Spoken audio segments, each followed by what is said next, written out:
Sa disyertong bahagi ng Texas malapit sa maliit na bayan ng Marfa, matagal nang pinag-uusapan ang kakaibang penomenong tinatawag na Marfa Lights. Mula pa noong 19th century, maraming residente at turista ang nakasaksi sa mga kumukutitap na ilaw na lumilitaw sa gabi. Minsan pula, minsan puti o dilaw, at tila sumasayaw o lumulutang sa kalawakan ng disyerto. Ayon sa mga saksi, ang mga ilaw ay walang malinaw na pinagmumulan. Hindi sila mula sa mga sasakyan o bahay dahil lumitaw na ang mga ito noon pa man bago pa magkaroon ng kalsada sa lugar. May mga nagsasabing galing daw ito sa mga multo ng mga lumang mandirigma, habang ang iba naman ay naniniwala na ito ay mga UFO o palatandaan ng mga nilalang mula sa ibang planeta. Subalit may mga sayantipiko ring nagbigay ng makatwirang paliwanag.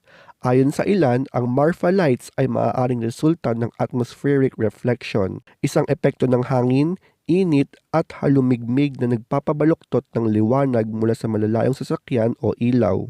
Sa madaling sabi, parang mirage ito na nilalaro ng kalikasan. Hanggang ngayon, walang tiyak na sagot kung ano nga ba talaga ang Marfa Lights.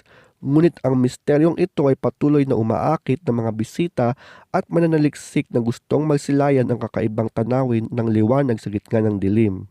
Ito ay nagpapaalala sa atin na kahit sa modernong panahon, may mga lihim pa ring hindi kayang ipaliwanag ng agham, mga misteryong nagpapanatili ng ating pagkamangha sa mundo.